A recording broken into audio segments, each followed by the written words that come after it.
저희 교회는 매년 3월 초가 되면 캠퍼스 협력 예배라는 것을 드립니다. 주변 7개 대학의 20개 단체, 선교단체 간사님들을 저희 교회에서 이제 주보에 보시면 그분들을 재정적으로 후원하고 있는데, 일정한 재정만이 아니라 기도를 후원하고자 결단하는 그런 예배가 3월 초에 있습니다. 작년에 말씀을 이 협력 예배 전해주신 분이 숭실대 구약 교수인 김혜권 교수님이십니다. 이 교수님은 한국 신학계의 구약의 대가로서 많은 분들의 인정을 받고 있는 분이십니다. 또한 이분은 교수이면서 동시에 개척교회를 세우셔서 교회를 크게 세우신 이후에 누군가에게 물려주고 지금 또 다른 교회를 섬기고 있는 분이기도 하며, 캠퍼스 어느 선교단체의 간사 출신으로서 사역의 시기에는 전설적인 캠퍼스 사역자로 쓰임을 받았던 말씀의 종이면서도 헌신된 분입니다. 존경하는 마음으로 그분을 모셨는데, 그분의 설교 중에서 제가 좀 지나가는 말씀이었는데 제게는 그것이 충격이 되었고 오랫동안 제 마음에 남아있는 것이 있습니다. 이분의 얘기인즉, 나는 열심히 말씀을 준비하고 열심히 사역을 했는데 어느 날 갑자기 무기력이 찾아오더라. 아무것도 하기 싫고, 그리고 무엇도 할 수 없는 무기력, 즉 탈진이라는 것이 내게 찾아오더라. 말씀을 전하는 사람은 은혜 받으면서 해야 된다, 자기도 그렇게 가르쳤고 은혜를 안 받는 것도 아닌데 나는 왜 이렇게 이런 탈진이 내 속에 찾아오는지 이해할 수가 없다. 그분이 그런 고백을 했습니다. 또 다른 유명한 목사님께서 이런 고백을 하는 것을 들었습니다. 목사는 시험에 들까요, 안 들까요? 시험에 걸려 넘어진다는 겁니다. 죄를 짓는다는 말은 아닌데, 열심히 사역을 하는데 어떤 문제를 만나면 시험에 딱 들어서 아무것도 하기 싫고 무너지는 날이 목사에게도 온다는 것입니다. 이 말은 무슨 얘기냐면 우리 모두 그럴 수 있다는 것입니다. 목사뿐 아니라 모든 교회에서 섬기시는, 봉사하시는 모든 분들이 어느 날 이럴 수 있다는 것입니다. 교회에서 열심히 봉사하시는 분이 어느 날 아무 연락 없이 자취를 감추는 경우를 저는 종종 목격을 했습니다. 너무 열심히 했어요. 저분이 아주 교회의 상당 부분을 지탱하고 있는 것 같아요. 그런데 어느 날 사라집니다. 아무것도 하기 싫고 아무것도 할 수 없는 무기력이 찾아올 수가 있다는 것입니다. 이런 것을 영적 몰락이라고 합니다. 영적으로 붕괴가 되는 것입니다. 봉사를 하면은, 교회에서 봉사하면 힘이 나야 되거든요. 오히려 은혜를 받고 더 용기가 생겨야 되거든요. 그런데 이상하게 반대 현상, 영적 붕괴, 영적 몰락 현상이 우리 가운데 찾아올 수 있다는 것입니다. 우리의 신앙생활이 그렇습니다. 우리의 신앙생활이 어느 날 갑자기 아무것도 하기 싫고 무엇도 할 수 없는 그런 무기력함, 영적 탈진 현상이 우리 속에 찾아올 수 있는 것입니다. 왜 이런 일이 생길까요? 오늘 우리가 읽은 성경 에베소서 4장 읽었습니다. 하나님은 1세기 아시아의 최대 도시인 이 도시 에베소를 사랑하셨고 그 도시를 구원하기 위해서 교회를 세우셨습니다. 그게 에베소 교회입니다. 그리고 교회 안에 직분자를 세우셔서 성도들로 봉사하게 하였고, 그래서 교회가 더 든든히 세워지게 하셨습니다. 그 결과 도시를 완전히 복음화하기를 원하셨던 것입니다. 그런데 문제가 생겼어요. 이렇게 열심히 봉사하는 성도들이 갑자기 무기력이 찾아오거나 탈진이 생기게 되는 것입니다. 오늘 우리가 읽었던 본문 바로 앞구절, 지난주에 들었던 설교에 11절과 12절에 이런 구절이 나옵니다. 어떤 사람은 사도로, 선지자로, 복음 전하는 자로, 목사와 교사로 삼으셨으니 이는 성도를 온전하게 하여 봉사의 일을 하게 하며 그리스도의 몸을 세우려 하십니다. 봉사의 일이 나옵니다. 직분자가 나오고 봉사가 나옵니다. 그런데 이래서 교회에 봉사자들을 세우셨는데 오늘 우리가 읽은 부분에는 무슨 얘기가 나오나요? 부정적인 얘기가 나옵니다. 여기 어린아이가 나옵니다. 요동치는 바다 같은 상태라고 나옵니다. 간사한 유혹에 넘어지고 있는 현상들이 여기 나옵니다. 갑자기 열심히 봉사하던 사람이 이렇게 쓰러지는 경우가 있다는 거예요. 광우병에 걸린 괴담 돌아다닐 때 갑자기 소가 푹 주저앉듯이 그렇게 열심히 뛰던 성도들이 푹 주저앉는 이런 영적 몰락이 생길 수 있다는 거예요. 어떻게 막을 수 있을까요? 우리는 영적 몰락은 끊고 반대로 더 아름다운 성장, 한 학기를 시작하는 이 중요한 오늘 우리는 한 학기에 오히려 더 아름다운 성장을, 영적 성장과 성숙을 하는 성도, 어떻게 하면 이런 일이 일어날 수 있을까요? 먼저 오늘 성경은 주님과의 친밀한 교제 없이 봉사할 때 영적 몰락이 어느 날 찾아올 수 있음을 경고하고 있습니다. 한 구절 안에 너무 보석 같은 내용이 많아서 힘든 것이 에베소서입니다. 그래서 곱씹어야 됩니다. 13절을 한번 다 같이 그런 의미에서 읽어보겠습니다. 시작. 우리가 다 하나님의 아들을 믿는 것과 아는 일에 하나가 되어 온전한 사람을 이루어 그리스도의 장성한 분량이 충만한 데까지 이르리니, 여기 믿는 것과 아는 것에 하나가 되어, 믿는 것은 믿음이죠. 아는 것은 지식입니다. 믿음과 지식이 일치될 때, 하나가 될 때 우리는 쓰러지지 않을 수 있다는 것입니다. 그런데 여기서 사실 믿음이라는 것은 믿음 안에 이미 지식이 있습니다. 지정의. 예수를 믿을 수 있었던 것은 예수님이 얼마나 좋은 분인 줄 지식이 있었기 때문에 믿기 시작했거든요. 그리고 감정적으로 그분이 아름다워 동의가 됐고 내가 그래서 믿겠다고 결심을 해서 믿음이라는 게 생긴 겁니다. 그러면 뒤에 나오는 이 믿음 안에 이미 지식이 있는데 뒤에 나오는 아는 것은 또 뭐냐? 요 아는 것은 그냥 처음 예수 믿을 때 아는 정도가 아니라 경험적인 지식, 체험적인 지식을 말하는 것입니다. 그래서 우리의 신앙이 더 견고해지려면 우리의 알고 있었던 예수 믿을 때 예수님에 대해서 조금 알았던 그 지식이 우리의 체험적 지식으로 승화될 때, 체험적 지식으로 깊어질 때, 그것이 진짜 그렇구나 라고 경험될 때 우리의 믿음은 그 아는 것이 하나가 되면서 견고해진다는 그런 말씀입니다. 남자와 여자는 서로 알기 때문에 결혼합니다. 그런데 결혼해서 깜짝 놀라는 경우가 많습니다.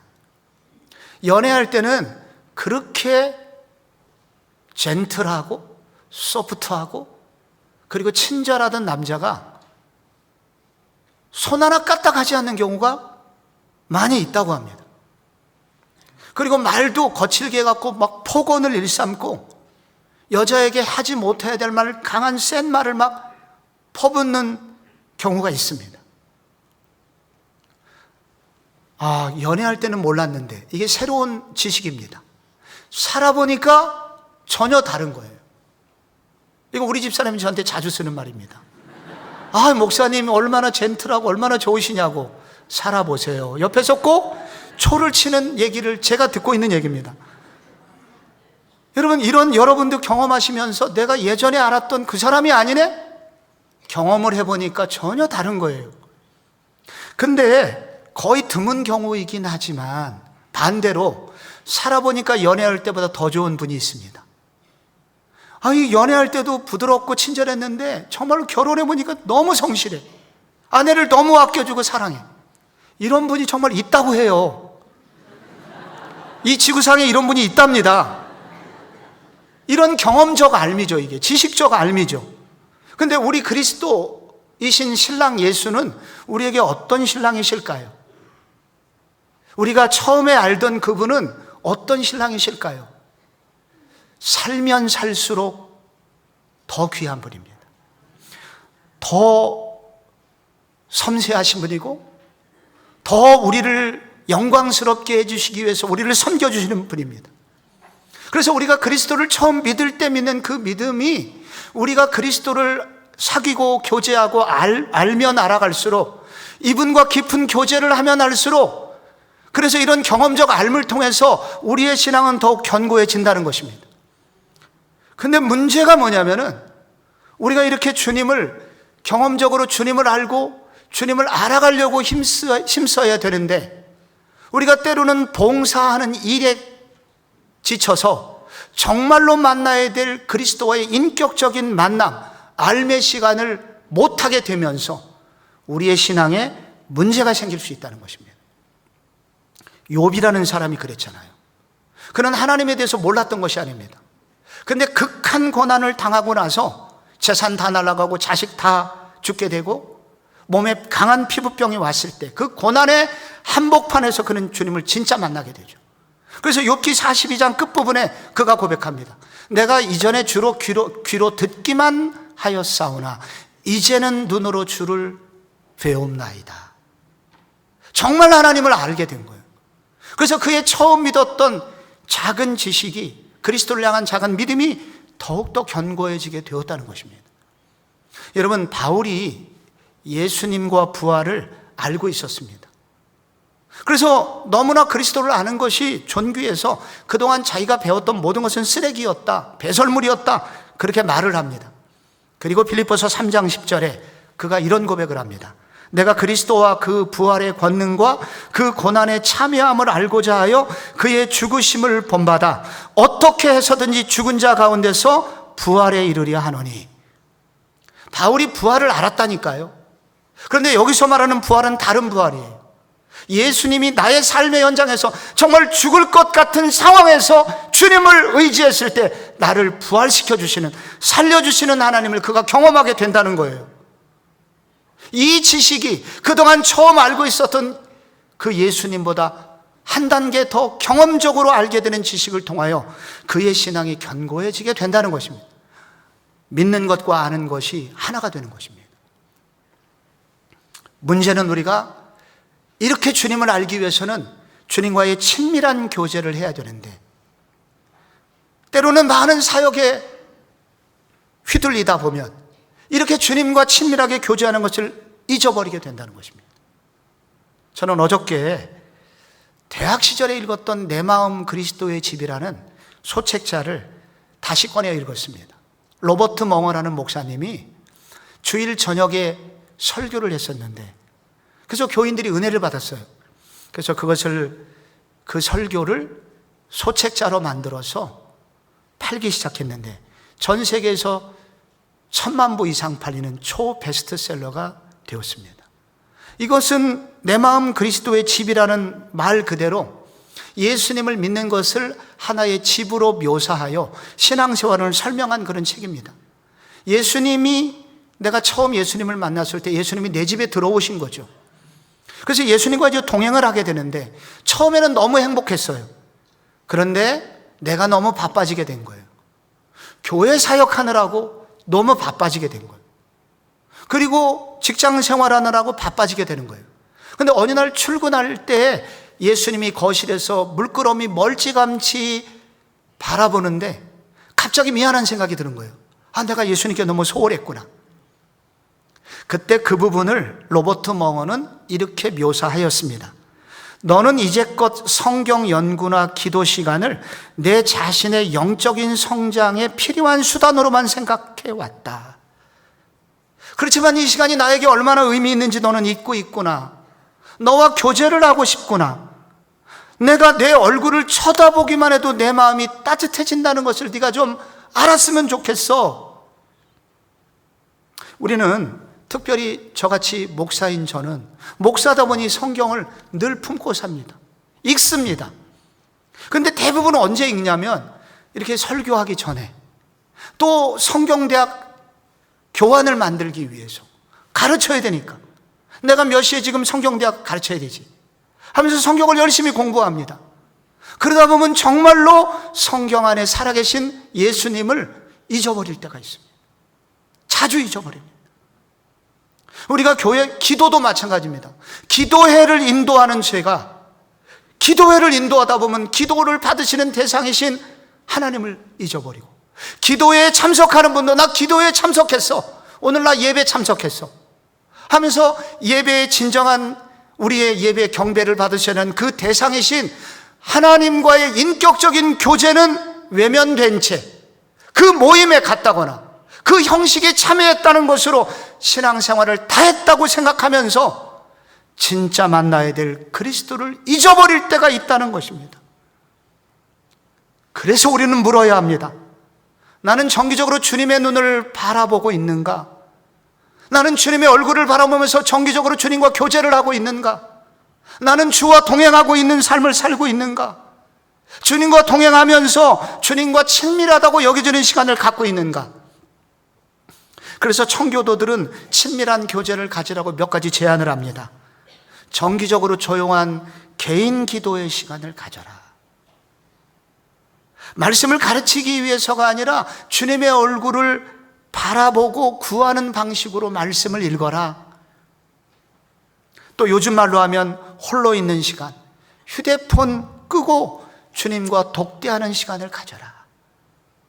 좀 꺼놓고 좀 몇 시간만이라도, 한나절만이라도 휴대폰 좀 쉬게 하고 주님과 깊이 있게 만나는 시간을 가져라.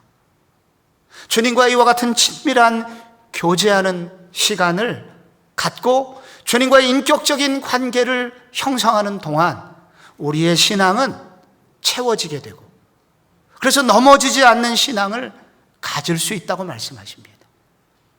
열심히 봉사하십시오. 열심히 성경도 공부하십시오. 열심히 기도도 해주십시오. 그러나 잊지는 마십시오. 그 속에 알맹이 나는 주님과의 친밀한 교제를 하면서 이 일을 하고 있는가? 그렇게 될 때 우리의 신앙생활은 견고해지게 됩니다. 둘째로, 영적 몰락을 방지하려면 이단에 대한 경계심을 낮추지 말아야 합니다. 14절에 이는 우리가 이제부터 어린아이가 되지 아니하여 사람의 속임수와 간사한 유혹에 빠져 온갖 교훈의 풍조에 밀려 요동하지 않게 하려 함이라. 우리가 어린아이임을 인식해야 됩니다. 여기 이제부터 어린아이가 되지 아니하고, 이 말은 우리의 신앙생활은 모두 다 어린아이부터 시작했다는 것을 의미합니다. 우리는 다 어린아이들이에요. 그래서 어린아이인 우리는 자라나야 됩니다. 내가 자라야 돼. 나에게 어린아이의 습성이 여전히 남아있어. 이 부분을 떨쳐버리고 성장해야 돼. 라고 사도가 권면을 합니다. 이것이 어린아이의 특징을 보면 알 수 있습니다. 여러분, 어린아이는 오늘 본문과 연관해서 한 3가지 정도의 본문에 어린이 특징, 안 좋은 특징을 설명을 하고 있습니다. 먼저 변덕이 심해요. 여기 요동하는 바다가 나옵니다. 그것처럼 어린아이들은 어제 다르고 오늘 다릅니다. 지난주까지 분명히 나한테 과학자 되겠다고 했거든요. 유년부 그 학생이. 이번 주에 만나니까 연예인 되겠대요. 일주일에 한 번씩 바뀝니다. 변덕이 심해요. 둘째로 판단력이 부족해서 자기의 행동이 얼마나 위험한지 모릅니다. 이번에 경기도 시흥시에서 지난 5일 전에 여러분 아파트 11층, 18층에서 초등학교 형 동생이 베란다의 난간에서 안방 베란다로 이동하는 게임을 했습니다. 그거를 바라보는 밑에 있었던 분들이 가슴이 내려앉았죠. 그들이 그런 위험한 행동을 하면서 무슨 일이 벌어질지, 위험한지 자기는 모르고 있는 겁니다. 어린아이의 또 하나의 속성이 본문에 나와요. 잘 속는다. 여기 속임수와 간사한 유혹에 빠져, 사람의 속임수와 간사한 유혹이 나옵니다. 여기 속임수란 단어는 퀴보스, 원문에 주사위란 단어입니다. 1세기는 주사위를 통해서 많은 노름이 횡행했습니다. 그래서 거기에 속아 넘어가는 사람이 많이 있었다는 거예요. 어린아이는 여기 잘 넘어간다는 것입니다. 저는 오늘 웬일인지 제 얘기를 좀 하게 되는데, 제가 20살 때 대학 등록금 60만 원 당시 가지고 용산 터미널에 내렸습니다. 근데 거기 사람들이 몰려있대요. 거기에 한 사람이 화토장 3장을 가지고 화토장 8번째 8광 그림을 보여주면서 요거를 집으면 5배를 주겠다는 거예요. 저는 어려서 시골에서 자랐고 농한기에는 할 게 없어서 화토장을 많이 만졌습니다. 그래서 섰다 도리족구땡 이런 게 기본이 아주 충실해요, 제가. 그래서 자신이 있었습니다. 그리고 속으로 이제는 부모님 고생은 면하시게 해드려야 되겠다. 얼마나 요성이 지극했습니까, 제가. 그래서 10,000원짜리 5번을 연거푸 잃었고 정신이 돌아왔습니다. 알고 보니까 그게 다 조직이 있었던 거예요. 다 들러리들이 있고, 그리고 화토장을 뽑는 사람이 있고, 찝으면 돈 끊어내는 사이에 바뀌어 있어요, 화토장. 절대로 이길 수 없습니다. 여러분, 이 교회 안에 은근히 숨어 들어오는 이단이 이와 같다는 것입니다. 교회 안에 마귀가 우리 성도들을 넘어뜨리기 위해서 이렇게 시스템을 만들고 있다는 거예요. 가장 교활한 사단이 쓰는 방법 중에 하나가 이단을 교회에 침투시키는 것입니다. 우리가 지금 읽은 이 예배소 교회가 AD 55년에 생깁니다. 그리고 3년 후에 바울이 여기를 떠나면서 사도행전 AD 58년경에 사도행전 2장 29절이 그때 쓰여진 성경입니다. 내가 떠난 후에 사나운 이리가 여러분에게 들어와서 그 양떼를 아끼지 아니하며, 사나운 이리는 무엇일까요? 이단을 말합니다. 시스템을 가지고 성도들을 물어뜯는 그런 이단들을 말하는 것입니다. 그런데 58년경에 바울이 이렇게 말했는데 61년경에 이 에베소서가 3년 후에 쓰여진 것입니다. 그런데 바로 3년 후에 다시 여기 뭐라고 말합니까? 사람의 간사한 유혹과 사람들 속임수 넘어가지 마라. 이단 얘기를 또 합니다. 64년경에 3년 후에 디모데 전서를 씁니다. 이때 4장 1절에 미혹하는 영과 귀신의 영을 따르리라 하였으니 이것을 주의하라. 또 말합니다. 바울이 3년 주기로 이단 얘기를 해요. 왜 그런 줄 아십니까? 마귀는 계속해서 우리의 틈을 통해서 들어오려고 시도하고 있기 때문입니다. 그래서 마귀에게 틈을 주면 안 된다는 거예요. 마귀는 이와 같이 이런 틈을 통해서 계속해서 성도를 넘어뜨리려고 하고 있다는 거예요. 이단은 우리들의 틈을 이용해서 이단의 조직을 심고, 그래서 교회를 전복시키려고 한다는 거예요. 거기에 걸리면 한순간에 몰락하게 되는 것입니다. 지금 우리가 경계해야 될 많은 이단이 있지만 3대 이단이 있죠. 첫째 신천지, 둘째 하나님의 교회, 가로 열고 어머니 교회, 안상홍 증인회. 세 번째 구원파, 박옥수, 이요한, 유병헌. 이 3대 이단이 있습니다. 근데 이것을 우리 힘으로 이길 수 있다고 생각하는 분이 있어요. 나는 내가 제자 훈련을 받았고 성경을 얼마나 공부했는데 얼마든지 이길 수 있다. 이길 수 없습니다. 왜냐하면 아까 제가 당했던 것처럼 시스템이 있기 때문이에요. 우리 한 사람 미혹하기 위해서 이미 여러 사람이 포섭이 돼 있어요. 탁월한 연기로 우리는 다 넘어갈 수 없는 조직이 있기 때문에 우리 성도들이 해야 될 일은 경계하고 피해야 됩니다. 그리고 목사들에게 신고를 하셔야 됩니다. 이것이 우리가 살 수 있는 비결입니다. 코로나19 이후에 신천지는 여러 면에서 전략을 수정하였습니다. 예전에 신천지에서는 가르치는 사람을 강사 혹은 전도사라고 불렀습니다. 그런데 요즘은 튜터라고 부릅니다. 학원의 선생 같아요. 가정교사 같아요. 이전에 신천지에서는 세 종류는 절대 전도를 하지 않았습니다. 부채가 많은 사람, 장애가 있는 사람, 만 60세 이상. 그들은 신천지에 도움이 안 된다고 생각했나 봐요. 그런데 코로나 이후에 악화된 여론 때문에 포교가 어렵게 되자 나이 제한을 없앴습니다. 그래서 지금은 주요한 타겟이 60대 이상이 됐어요. 예전에는 청년들이 타겟이었는데 지금은 바뀌었어요. 그래서 60대 이상에게 접근해서 스마트폰 사용법 가르쳐준다. 건강 세미나 탁월함이 있다 해서 미혹을 하여 그들을 신천지 교도가 되게 합니다. 이단에 대해서는 우리 주님 말씀하십니다.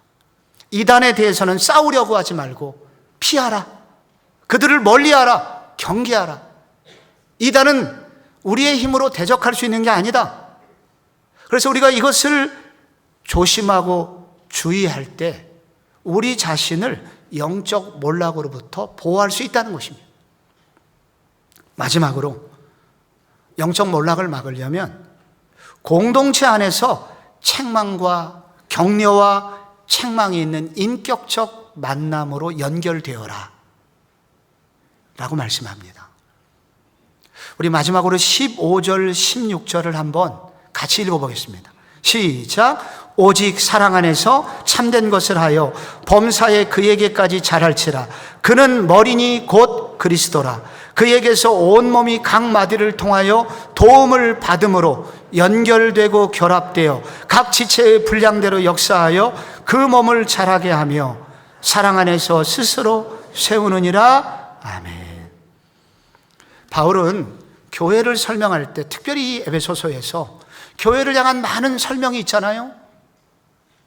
근데 교회를 몸이라고 비유를 하고 있습니다.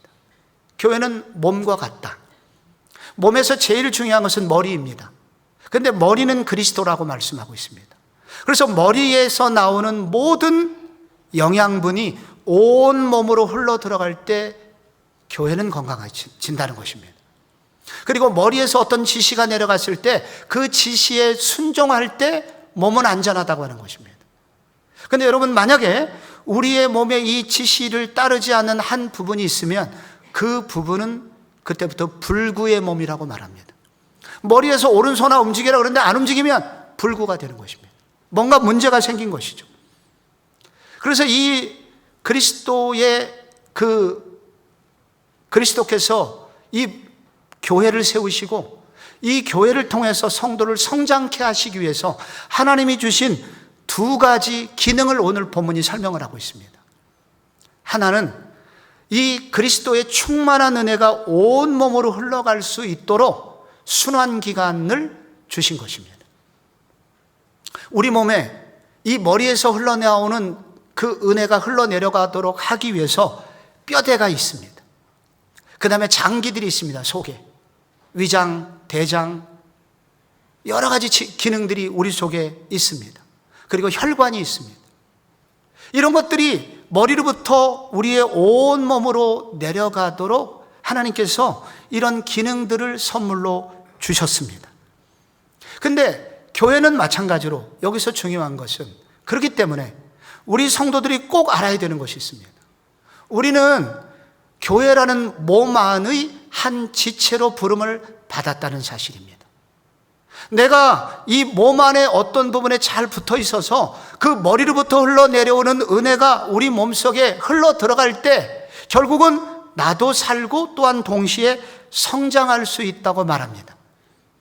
그래서 몸의 지체인 우리는 교회를 떠나서, 몸을 떠나서는 결코 성장할 수 없습니다. 독립심이 너무 강해서 여러분, 팔이 몸으로부터 떨어져 나가면 그때부터 죽습니다.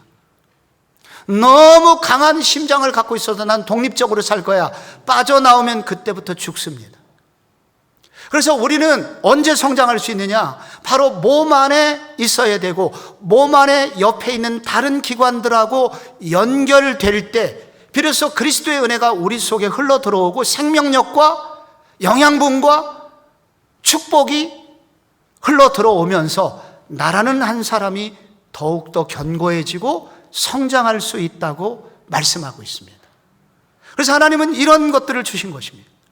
이것은 일종의 축복이라고 할 수 있고 생명력이라고 할 수도 있고 격려라고 할 수도 있습니다. 하나님은 우리 교회 안에 이렇게 하나님의 몸된 교회 안에 우리를 성장시키기 위해서, 우리를 격려하시기 위해서 영양분을 주시기 위한 여러 가지 기관들을 우리 가운데 주셨으니 거기에 붙어 있어서 그 은혜를 체험하라고 말씀하고 있습니다. 그런데 또 하나의 기능이 있습니다. 내 몸의 일부가 막혀 있을 때, 그때 그것을 뚫어야 됩니다. 몸의 기능이 막혔을 때 뚫어줘야 됩니다. 그 뚫어주는 기능에 대해서 오늘 성경은 15절에 설명을 하고 있는 것입니다.